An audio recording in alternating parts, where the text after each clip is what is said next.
Bonjour à tous et bienvenue à Catch Club. On se retrouve pour les résultats de SmackDown du 15 janvier 2021. Allez, c'est parti. Le show démarre avec une petite vidéo qui nous récapitule ce qui s'est passé ces dernières semaines avec Roman Reigns et Adam Pearce. Car comme vous le savez, Adam Pearce va affronter Roman Reigns pour le titre universel lors du Royal Rumble. Et après cette petite vidéo, on retrouve Roman Reigns dans son vestiaire avec Paul Heyman. Roman Reigns est en train de lire le contrat pour son match face à Adam Pearce au Royal Rumble. Et derrière, Paul Heyman lui explique que c'est un contrat basique, tout ce qu'il y a de plus normal. Mais d'un coup, Roman Reigns referme la pochette du contrat et on voit qu'apparemment il y a un problème. Donc tout de suite, Paul Heyman change de ton, il dit à Roman Reigns « Ouais, t'as raison, je suis d'accord avec toi, moi aussi je trouve que ce contrat, il est mauvais, il manque quelque chose, il manque une stipulation qui te permettra de donner une leçon de respect à Adam Pearce. Donc t'inquiète pas, je m'en occupe. » Puis on passe dans l'arène et nous avons droit à l'entrée de Jey Uso. Jey Uso prend le micro et il nous accueille au show de la Bloodline. Il nous explique que c'est Reigns et lui qui dirigent SmackDown, ce n'est pas Adam Pearce ou encore Kevin Owens. Et Jey Uso nous dit qu'ils ne sont plus satisfaits uniquement avec SmackDown, ils veulent que tout le monde remercie Roman Reigns. Et c'est pour cette raison que Jey Uso annonce qu'il intègre le Royal Rumble, et quand il remportera le match, il défiera le champion WWE à WrestleMania, que ce soit Drew McIntyre ou Goldberg. Puis Jey Uso nous rappelle que la semaine dernière, lors du Gauntlet match, Shinsuke Nakamura a battu Rey Mysterio, King Corbin et Daniel Bryan, mais au final, Nakamura a également perdu une fois que la Bloodline est intervenue. Jey Uso précise même que Nakamura est chanceux d'en être ressorti vivant. Et justement, Jey Uso est interrompu par Shinsuke Nakamura, et attention, petite surprise, nous avons droit à l'ancien thème de Shinsuke Nakamura, de Rising Sun, ce magnifique thème qu'il utilisait à l'époque quand il était face, donc quand il était gentil. Et apparemment c'est parti, Shinsuke Nakamura est à nouveau un face, et Nakamura rejoint Jey Uso dans le ring. Il dit à Jey Uso que si Roman Reigns est le big dog, le gros chien, alors ça veut dire que Jey Uso est juste un petit show à ce moment-là. Encore une fois, si les scénaristes auraient pu trouver une phrase un peu plus cool, un peu plus fun pour Nakamura, derrière Jey Uso essaye de frapper Nakamura, mais Nakamura lui porte un kick.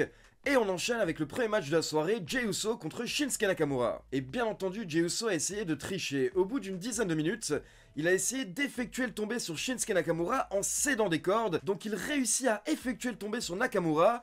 Mais l'arbitre Charles Robinson se rend compte que Jey Uso a triché, donc il annule le tombé. Et alors que Uso se prend la tête avec Charles Robinson, Nakamura en profite, il le retourne et lui porte le Kinshasa pour la victoire. Donc Shinsuke Nakamura est de retour en face et il démarre directement avec une bonne victoire face à Jey Uso. On passe ensuite dans le bureau de Adam Pearce qui est accompagné par Sonya Deville. Sonya Deville qui est donc dorénavant la collaboratrice d'Adam Pearce. Ils sont rejoints par Paul Heyman qui amène le fameux contrat légèrement modifié. Paul Heyman essaie de vendre à Adam Pearce qu'ils ont ajouté une stipulation au match pour donner plus de chance à Adam Pearce. Donc tout ça va jouer en sa faveur, et Paul Heyman explique qu'au final le match au Royal Rumble sera un no disqualification match. Mais Adam Pearce comprend très bien le jeu de Paul Heyman, il sait que cette stipulation est faite pour que Roman Reigns puisse lui faire encore plus de mal. Mais Adam Pearce n'en a rien à faire, il signe le contrat, il le donne à Paul Heyman, et il dit que maintenant il faut que Roman Reigns le signe également. Puis on retrouve Jey Uso en train d'engueuler Charles Robinson dans les coulisses. Robinson explique qu'il a simplement fait son travail, il ne pouvait pas laisser Jey Uso tricher. Mais Jey Uso dit à Charles Robinson d'éviter de contrarier le chef tribal, sinon il pourrait perdre son travail. Et là on voit que l'arbitre est inquiet, il demande des explications à Jey Uso, mais Uso s'en va. Puis nous avons droit à une interview des Street Profits qui nous parlent de leur règne en tant que champion par équipe qui a duré plus de 300 jours. Et les Street Profits nous précisent qu'ils vont avoir le droit à un rematch et les choses vont se passer différemment lors du rematch. Puis on retourne dans le vestiaire de Roman Reigns. Le chef tribal est en train de discuter avec Apollo Crews. Donc Apollo Crews est assis dans les vestiaires de Roman Reigns et Roman Reigns essaye de motiver Apollo Crews en lui parlant de pouvoir et en lui disant que s'il ne bouge pas, personne ne se bougera pour lui. Leur discussion est interrompue par Paul Heyman qui revient avec le contrat signé par Adam Pearce. Donc Apollo Crews commence à se lever pour les laisser tranquilles, mais Roman Reigns dit à Apollo Crews de rester car ça peut lui permettre d'apprendre des choses, c'est une leçon. Roman Reigns prend le contrat, il le lit et il dit qu'il ne signera pas car ce n'est pas ce qu'il voulait. Il n'a jamais dit qu'il voulait un no DQ match.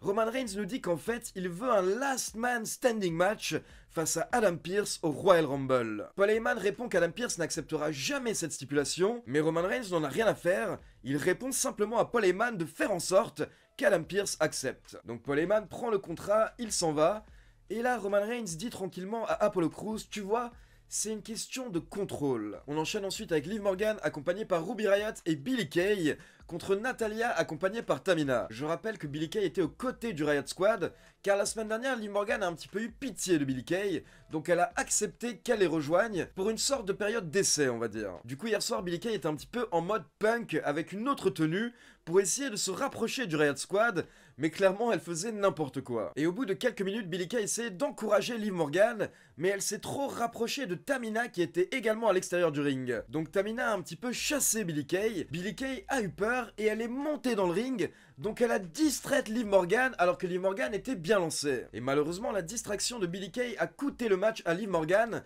car derrière, Natalya a enchaîné avec un roll-up pour la victoire. Donc hier soir, les choses se sont très mal passées pour Billie Kay, et je pense que ça ne va pas marcher avec le Riot Squad. On enchaîne ensuite avec Rey Mysterio accompagné par Dominic contre King Corbin. Pour info, Dominic était aux commentaires lors du match, et King Corbin est un petit peu venu le confronter, et il lui a même mis un coup de poing. Donc derrière, Dominic a voulu monter dans le ring, il a voulu intervenir, mais Rey Mysterio l'a calmé, il a demandé à son fils de descendre, mais malheureusement ça a distrait Rey Mysterio, et derrière King Corbin en a profité pour porter son End of Days pour la victoire. Et après le match, on peut voir Dominic dans le ring avec son père.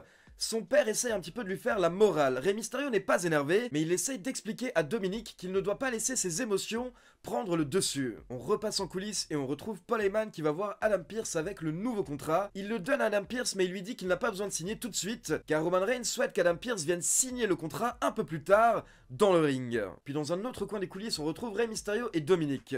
Dominic est très énervé par rapport à King Corbin, et il a l'impression que son père se laisse faire par Corbin. Donc Dominic dit qu'il veut affronter King Corbin, et Rey Mysterio dit que dans ce cas-là, il connaît la bonne personne à qui s'adresser. Puis hier soir, nous avons eu le droit à un nouveau talk show, une nouvelle petite émission lors de SmackDown. C'est l'émission de Bayley, et ça s'appelle Ding Dong Hello. Bianca Belair était l'invitée de Bayley hier soir, et directement Bayley a passé une vidéo de son dernier match face à Bianca Belair, qui date d'il y a quelques semaines, où Bayley avait remporté le match. Donc Bayley insiste sur le fait qu'elle a battu Bianca Belair, et du coup, Belair demande un rematch tout de suite maintenant. Mais Bayley répond qu'elle n'a rien à prouver, donc elle refuse. Par contre, à la place, elle lance un challenge pour la semaine prochaine à Bianca Belair. Elle lui propose une course d'obstacles. Et bien entendu, Bianca Belair accepte, car on sait que Bianca Belair est une excellente athlète, donc je pense que c'est une mauvaise idée de la part de Bayley. Ensuite, on retrouve Daniel Bryan et Otis avec leur coach Chad Gable en coulisses. Kayla Braxton vient faire une petite interview de Daniel Bryan, et elle lui demande si sa défaite face à Shinsuke Nakamura la semaine dernière a impacté sa confiance. Mais Bryan répond qu'il n'y a aucune honte à perdre face à Shinsuke Nakamura, qui est justement un ancien vainqueur du Royal Rumble match. Daniel Bryan dit qu'il respecte Shinsuke, et il pense que Nakamura le respecte également. Mais là, Daniel Bryan est interrompu par Cesaro. Cesaro dit à Daniel Bryan qu'il n'a pas le droit de parler au nom de Nakamura, car il n'est pas son ami, c'est Cesaro qui est son ami. Puis Cesaro se moque des leçons que donne Chad Gable à Otis et Daniel Bryan, mais Daniel Bryan lui dit qu'il va lui montrer ce soir dans le ring que ses leçons fonctionnent. D'ailleurs, pour info, ce n'est pas la première fois qu'on voyait Cesaro hier soir lors du show, car j'ai oublié de le préciser, mais Cesaro avait fait son entrée lors du match entre Nakamura et Jey Uso. Il s'était posé à la table des commentateurs, et il avait d'ailleurs annoncé qu'il intègre officiellement le Royal Rumble match. Donc on enchaîne avec Daniel Bryan contre Cesaro, et bien entendu on a eu le droit à un excellent match avec ces deux catcheurs qui se connaissent parfaitement. Daniel Bryan était lancé pour porter son running knee, son finisher à la fin du match, mais Cesaro l'a contré avec sa manchette à l'européenne, et il a enchaîné avec le neutralizer pour la victoire. Donc énorme victoire surprise de Cesaro hier soir, qui bat Daniel Bryan, l'un des plus gros noms de SmackDown, un ancien champion du monde, et les commentateurs précisent que c'est peut-être la victoire dont Cesaro a besoin pour enfin exploser dans le roster principal et devenir un main eventer. Ensuite, on passe en coulisses pour une interview de Carmella, accompagnée par son sommelier, Reginald. Mais rapidement, Sasha Banks est intervenue et elle a repoussé violemment Carmella, donc Reginald s'est interposé pour protéger Carmella. Sasha Banks dit qu'elle accepte de donner un nouveau match pour le titre à Carmella, mais d'abord, elle veut un match face à Reginald 1 contre 1. Elle veut pouvoir affronter le laquais de Carmella. Du coup, Reginald n'a pas l'air très content, il n'est pas rassuré, mais Carmella sourit. Donc Carmella a l'air de bien accepter les conditions de Sasha Banks. Et Corey Graves dit que c'est n'importe quoi car Reginald n'est pas un catcheur, il ne peut rien faire dans le ring. Mais bien entendu, tout ça fait partie de l'histoire car pour info, Reginald est bien un catcheur. On enchaîne avec Sami Zayn contre Apollo Crews. Comme vous le savez, dorénavant, Sami Zayn est accompagné par sa propre équipe de caméramans car il tourne un documentaire sur le complot à la WWE autour de Sami Zayn. Et on peut dire que hier soir, Sami Zayn a filmé du contenu pour son documentaire car au bout de quelques minutes, Sami Zayn a essayé d'effectuer le tombé en tirant sur la tenue d'Apollo Crews, et comme vous le savez, c'est interdit. Donc l'arbitre a vu que Sami Zayn trichait et elle a arrêté le tombé. Sauf que quelques minutes plus tard, Apollo Crews a effectué un tombé sur Sami Zayn, et cette fois-ci, c'est Apollo Crews qui a tiré sur le pantalon de Sami Zayn.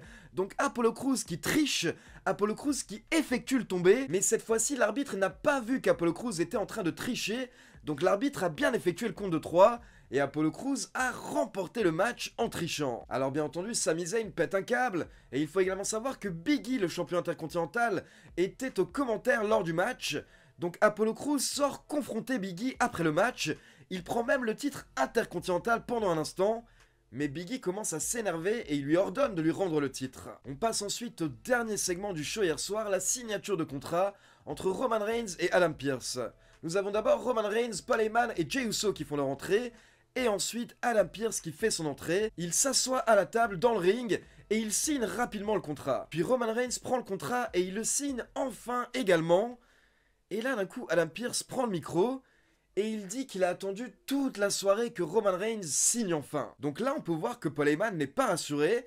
Roman Reigns également perd son sourire d'un coup, car il sent qu'il va se passer quelque chose. Donc Adam Pearce prend le contrat, il quitte le ring, il commence à marcher vers les coulisses, mais d'un coup on peut voir qu'Adam Pearce se met à boiter. Donc Adam Pearce se rapproche de l'entrée et il se met à boiter de plus en plus, comme si d'un coup il était blessé à la jambe. Donc Pearce s'arrête, il prend le micro, et il dit à Roman Reigns qu'il sait ce que c'est quand parfois de vieilles blessures reviennent vous faire mal. Mais Pearce dit à Roman Reigns de ne pas s'inquiéter, car dans tous les contrats de la WWE, il y a une stipulation, si jamais l'un des catcheurs est blessé, à ce moment-là, il faut trouver un remplaçant. Et Adam Pearce dit que justement, il a un remplaçant qui est prêt sous la main, et nous avons le droit à la musique de Kevin Owens qui fait son entrée, et il signe le contrat pour affronter Roman Reigns au Royal Rumble. Et là, le show se termine avec l'image de Roman Reigns dans le ring qui est totalement dépité, en mode « Oh non, encore lui !» Alors honnêtement, l'explication de la WWE est un petit peu bizarre,